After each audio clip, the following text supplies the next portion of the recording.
Carol Burnett has long been regarded as the most compassionate woman in Hollywood. She is adored throughout America for her endearing humor and warm smile. However, after decades of upholding her composed and elegant persona, she recently shocked the world. In a rare interview with Rolling Stone in her 90s, Carol Burnett candidly discussed the guys she had never been able to stand. They weren't strangers. These were men who had previously been important figures in her personal and professional lives. Through adultery or acrimonious arguments over joint property, others violated her confidence. For decades, other people used their influence to keep her off of popular shows like Saturday Night Live. In order to protect her dignity, Burnett had to take the matter to court when one of the younger men even made fun of her appearance in a repulsive sketch. Who were the men who departed from this iconic figure in television? So severely wounded? And who she would never be able to forgive. Among them was Harvey Corman, who was once her most dependable co-star but also the cause of a heated argument that forced Carol to make one of the most difficult choices of her career, firing him. The Carol Burnett Show ruled supremely in the glittering world of 1970s television, where every laugh meant better ratings and huge ad agreements. Carol Burnett was at its center. And Harvey Corman, a team so well matched that others thought they were meant to be together. Harvey was the link that made everyone laugh, and Carol was the show's spirit. However, tension subtly increased beneath the laughter and acclaim. A long-standing friendship was starting to fall apart. Ratings were at their highest point by 1974, when the show began its 7th season. The crew had just won its 4th Emmy, and CBS had extended it for an additional 3 years. However, Burnett and Corman's differences started to manifest that same year. Later, Corman became irritated, short-tempered, and even started avoiding Carol backstage, according to costume designer Bob Mackie. Everything was about to alter as a silent storm brewed. According to some, Harvey Corman had started to feel concerned that his own growing achievements had been obscured by Burnett's notoriety. One afternoon in April, the tension at Studio 33 in Television City, Los Angeles, finally burst. Petula Clark, a guest singer who had just come from London, was helping the crew rehearse an episode. A lighting error during Corman's segment cast shadows on his face. Abruptly, he halted, flung his script to the ground, and said, "Can't anyone get it right after all these years?" Everyone froze. Despite director Dave Powers' attempts to reassure him, Corman continued to gripe that not even Carol had noticed. That was a deep-cut line. Known for her compassion and composed leadership, Burnett got up from her audience seat and made her way to the stage. "Harvey, I've had enough," she said plainly without raising her voice. "If you can't respect everyone here, you don't need to be here." The whole studio fell silent, and according to Bob Mackie's book Even More Laughs, you could hear a microphone drop. After staring at her for a while, Corman left the set without anyone following. That afternoon, a cameraman remembered Burnett sitting by himself for more than half an hour, staring at Corman's empty chair and whispering, "I didn't want it to end this way, but he went too far." A few hours later, the headline, "Harvey Corman Leaves the Carol Burnett Show During Rehearsal," appeared in the Los Angeles Herald-Examiner. After months of tension, Variety reporters said that Burnett had finally lost patience.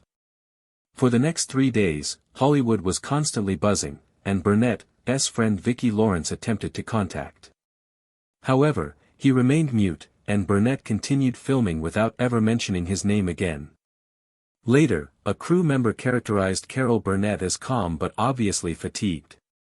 On Wednesday morning, Harvey Corman called CBS and said softly to the assistant, "I need to talk to Carol." "I was wrong," said Burnett, picking up the phone with a trembling voice, "and I want to return." When Corman arrived at the team's morning meeting the following day, everyone silently observed as he apologized to the staff before turning to Burnett and saying, "I forgot why I started." Carol gave him a gentle smile, moved forward, and gave him a hug. When asked about Corman in a 1983 interview with Entertainment Tonight, she smiled and said softly, "Harvey made me laugh more than anyone and gave me the biggest headaches." The studio erupted in applause, but those in attendance could sense that something between them had changed for good. Corman remained on the Carol Burnett show until 1977, then quietly left. Burnett kept in touch, though their friendship never fully recovered. Later, the outburst. Afterward, Burnett became stronger and more disciplined, but also more guarded. She no longer allowed emotions to interfere with her work. However, the turmoil in her life was far from over. The Studio 33 blow-up, one of CBS's most well-known behind-the-scenes stories, served as a reminder of how delicate creative partnerships can be when egos collide. Carol Burnett and her husband Joe Hamilton, who were once hailed as CBS's golden couple, saw their world of laughter gradually fade into silence and heartache. Their story started in 1960 when Burnett was a young performer on The Gary Moore Show, and they met during a CBS taping in New York. Joe Hamilton was an experienced producer 10 years her senior who had worked on The Steve Allen Show and The Colgate Comedy Hour. York. Burnett subsequently recounted, "I felt like I really mattered because of the way he looked at me." When The Carol Burnett Show debuted in 1967, Joe Hamilton had taken over behind the scenes as producer, mentor, and partner. For 4 years, they were the ideal creative team. 3 years later, they were married in a tiny wedding in California that was only attended by close friends and co-workers. Even success can strain a strong bond. Burnett recalled that by 1975, Hamilton had started taking more control, insisting on approving guest lists and scripts before Burnett saw them. In one meeting, he suggested cutting emotional scenes and focusing only on humor. She brought warmth. He provided structure. Disagreed, stating that viewers require both humor and heart. A growing artistic and personal disconnect began with it. At first, Burnett assumed that Hamilton's decreased time at home was due to new projects, but suspicions began to circulate in August 1979 when TV Guide said that a seasoned producer was having an affair within a Los Angeles editing suite. No names were given, but people knew. At the Showhouse restaurant near the studio, crew members frequently saw Hamilton with a young CBS editor. Although Burnett didn't confront him right away, close friend Vicki Lawrence claimed she broke down after hearing co-workers talk about Joe's too friendly relationship. The turning point came in 1982 when Burnett's lawyer was reviewing contracts and discovered that Hamilton had established Hamilton Productions in Beverly Hills, registering spin-off projects from The final straw, according to the biography, was when Burnett confronted him at their CBS office, laughing uncontrollably, and asked, "Do you think it's fair to turn what we built together into something just yours?" One was Mama's Family, based on a Burnett sketch, but without her credited ownership. "It's business, Carol, not emotion," Hamilton said icily. That put a stop to everything. The headline of the Los Angeles Times read, "Carol Burnett and Joe Hamilton split," but behind it was one of Hollywood's most complicated asset divisions. Burnett filed for divorce in Los Angeles County Court on March 3, 1983. Full production rights, including earnings from The Carol Burnett Show and other endeavors, were requested by Hamilton. Burnett battled to retain half of the profits and the name. Nearly a year passed throughout the trial. Every day, reporters from USA Today, Variety, and People waited outside. Hamilton appeared exhausted, but Burnett remained calm. They didn't talk much. The court decided in June 1984 that Hamilton would get 40% of syndication income, but Burnett would retain the rights to the show's name. Burnett gave a slight smile when asked how she felt. "We were the best team until he forgot I was more than a partner." The statement was featured on the cover of People magazine and was repeated on talk shows all over the country. Burnett severed all connections with Hamilton's productions following the divorce. He never achieved the same level of success in his later shows. In 1991, heart illness claimed his life. Burnett brought white flowers along with a card that read, "I wish you peace, Joe," even though he was not present at the funeral. According to gossip columnists Luella Parsons and Rona Barrett, the chat lasted more than an hour, and Brando seemed smitten. The Los Angeles Herald-Examiner then reported, "Brando finds inspiration in CBS's comedy queen." The call was totally personal, according to a statement from CBS. Angry, Burnett requested that her public relations team put an end to the allegations, but the tale continued to circulate. Days later, according to an unnamed source, Brando called once more. However, Burnett remained silent. Vicki Lawrence claims that Burnett was humiliated and upset because he was worried that the public would take everything incorrectly. She told her friend over lunch at Musso and Frank Grill. "He went too far," she claimed. "It's unbelievable that someone like Marlon Brando believes a late-night call is okay." Burnett avoided him entirely after that night. When Brando unexpectedly appeared on the red carpet at the 1974 AFI Awards, she immediately turned away. Reporters thought it was a coincidence, but insiders knew better. From that point on, her monthly PR schedules included a private note that read, "Do not attend events with Brando present." She made sure to never appear in the same frame at any event. Although it was never made public, a former CBS employee stated in Hollywood Inside Out that Burnett regularly avoided any occasion where Brando may make an appearance. Although Brando never made any public remarks, friends said he once made the quip, "Carol takes things too seriously." It was merely a discussion. For Burnett, the incident wasn't just a personal slight, it turned into a lifelong lesson in show business limits and trust, and rather than reducing the tension, that comment only made it worse and strengthened his reputation for haughtiness. She became more reserved and guarded after that night. According to a former crew member, Burnett never took calls after midnight again, not even from CBS. However, the next blow would be even more painful, not a private insult, but a public humiliation in front of hundreds of Hollywood guests, when Cary Grant publicly made fun of Burnett's everyday humor. In 1968, Hollywood was all glitz, champagne, and inflated egos. 2 stars, 2 generations. The Carol Burnett Show had just taken the Emmys by storm and made Carol one of the biggest stars on television. In the same year, Cary Grant, the epitome of classic elegance from Hollywood's golden age, was given a Lifetime Achievement Award by the Hollywood Foreign Press Association. Their meeting at the Beverly Hilton should have been a simple congratulations. The hotel's International Ballroom hosted a gala full of legends, including Lucille Ball, Gregory Peck, Elizabeth Taylor, and Jack Lemmon. When Carol Burnett arrived in a deep red gown designed by Bob Mackie, she was radiant and self-assured. Following the ceremony, she walked up to Cary Grant's table with a champagne glass in hand, ready to congratulate him. The mood abruptly changed as Burnett approached the table, according to film critic Roger Ebert, who was present. A director seated next to Grant attempted to lighten the mood by remarking, "Have you seen Carol's show? The entire nation adores it." Grant gave a slight smirk. His tone was smooth but laced with mockery. "Oh. That performance in which she overacts, makes expressions, and waves her arms.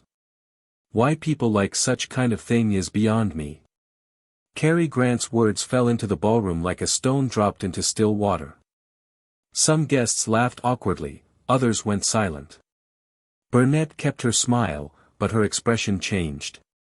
Without raising her voice, she replied calmly, "Maybe people like laughing not with perfection but with real people." There was silence at the table. Hollywood never forgets moments like that. 2 days later, the Los Angeles Times published a brief entertainment brief titled Cary Grant and Carol Burnett, a frosty encounter at the Beverly Hilton, which implied that Grant had disapproved of Burnett's grounded comedic approach. Burnett nodded politely and left Grant frozen with a tight smile. The news quickly spread throughout the town, with some defending Grant by claiming he was merely kidding, but television viewers, particularly women, were incensed. CBS, the network behind the Carol Burnett Show, reacted right away, releasing a succinct but direct statement: "Carol Burnett represents humor that is humane and intelligent. Laughter born from. I prefer a more refined humor, something closer to the European style," Burnett said in an interview with Variety journalist Art Silverman when asked about American TV comedy. The words were polite, but everyone knew they were directed at Grant. Burnett remained silent, but Grant only made matters worse. Today's television makes an excessive effort to be humorous. Although he refrained from naming names, everyone was aware who he meant. Tabloids went so far as to say that Grant had told Burnett directly that she made comedy lose its elegance. Although this rumor was unverified, it quickly gained traction and infuriated her fans. CBS reported that in November 1968, the number of viewer letters doubled, the majority of which expressed support for Carol. Her poise impressed everyone. She didn't respond in public or accept interviews, she just continued to work. She even invited her close friend and fellow legend Lucille Ball to co-star in a special edition of The Carol Burnett Show, which had its biggest ratings ever that season. Lucille subsequently stated, "Carol told me the best response is when they turn on the TV and still see us there." Nevertheless, Burnett never forgot that evening. Later, when Paramount Pictures offered her a 1970 musical co-starring part with Cary Grant, she graciously declined. Refused, citing scheduling issues. A friend subsequently disclosed that she added in private, "I won't work with someone who looks down on women's laughter." Although Grant's book, Cary Grant, A Class Apart, states that Grant once acknowledged, "Carol is such a smart, strong woman, she made me feel uneasy," Grant never expressed regret or mentioned the incident again. Ironically, his contempt only served to increase Burnett's. The Carol Burnett Show was named one of TV Guide's classic American television programs, and within 3 years, she won 3 consecutive Emmys for her portrayals of common people, housewives, maids, seamstresses, and characters with big hearts and simple lives. This experience taught Burnett a valuable lesson: let success speak for itself. But as her popularity grew, some influential men in the business seemed to be unnerved by her success. One such man was Lorne Michaels, whom Burnett had long accused of discriminating against women and purposefully keeping her off Saturday Night Live. This is still one of the most bizarre mysteries in American television. For almost half a century, Carol Burnett, the pioneer of female-led comedy, was. When Saturday Night Live debuted live from Studio 8H at Rockefeller Plaza in 1975, The Carol Burnett Show on CBS was in its 8th season and was still the nation's most popular variety show. Burnett represented heartfelt, character-driven humor, while Michaels was creating a new era of incisive, edgy, politically charged satire. Early critics, such as Harriet Van Horn of the New York Post, suggested that Burnett should host SNL to bridge 2 generations of comedy. The comment seemed innocuous, but it signaled the beginning of a long, icy silence that lasted decades.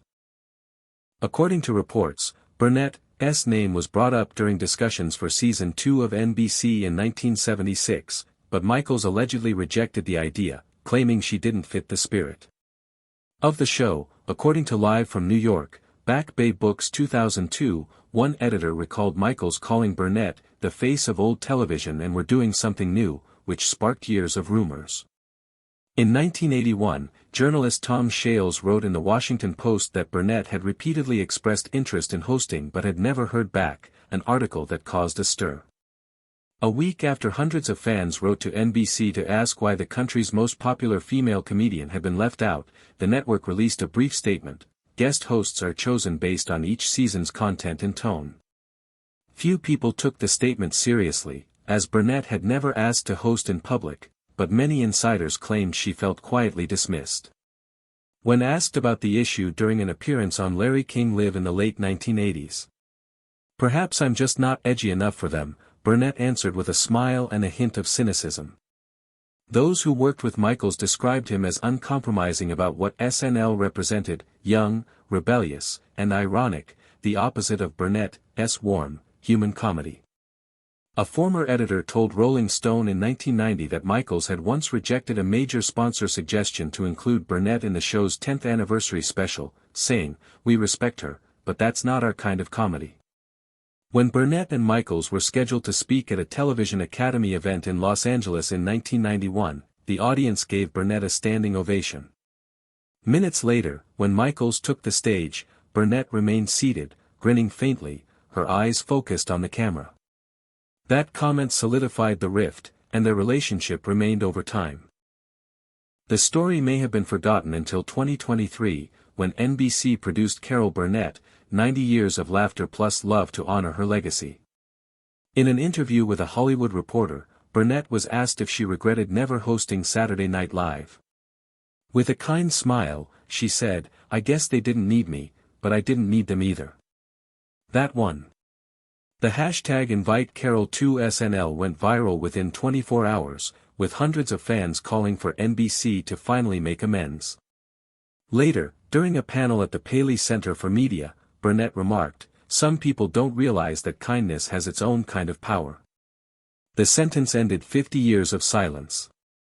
She therefore decided to make fewer appearances on contemporary television in order to protect her classic picture. However, fate had another twist. As for me, I'll continue. It's brief but packed with all the things I haven't said. Joe taught me that in this business, love isn't enough. You also need trust, she remarked quietly in a subsequent interview at the Paley Center for Media. Marlon Brando. A late-night call that infuriated Burnett. The third man on her. It was a quiet summer night in July 1972, Los Angeles was asleep, its hills dimly lit along Coldwater Canyon, where Burnett lived with her 2 daughters. One of the strangest stories in Hollywood was about Marlon Brando, who had just shocked the world with The Godfather in 1972, and Carol Burnett, CBS's Queen of Comedy. Some stories in Hollywood sound like gossip until you find out they're true. As the maid roused her up at 3 in the morning, believing it was a studio emergency, Burnett responded groggily and froze as she heard a deep male voice say, "Carol, it's Marlon Brando." Before he mentioned seeing a rebroadcast of the Carol Burnett show on CBS, she assumed it was a joke. She thanked him politely, expecting the call to end, but it didn't. The conversation continued for more than half an hour, during which Brando discussed acting, Hollywood, and the need for more women like you on television. His voice became softer and slower, and, as Burnett later stated, "I realized I was speaking to the real Marlon Brando, not one of his roles. He was enchanting, intelligent, and perilous." When his remarks got too personal, Burnett softly but forcefully snubbed him. She hung up, assuming the call was over. "Mr. Brando, thank you for your nice words, but it's very late. I have an early call tomorrow." Hollywood was on fire by sunrise. The story, "Marlon Brando Calls Carol Burnett at 3 a.m., appeared in The Hollywood Reporter.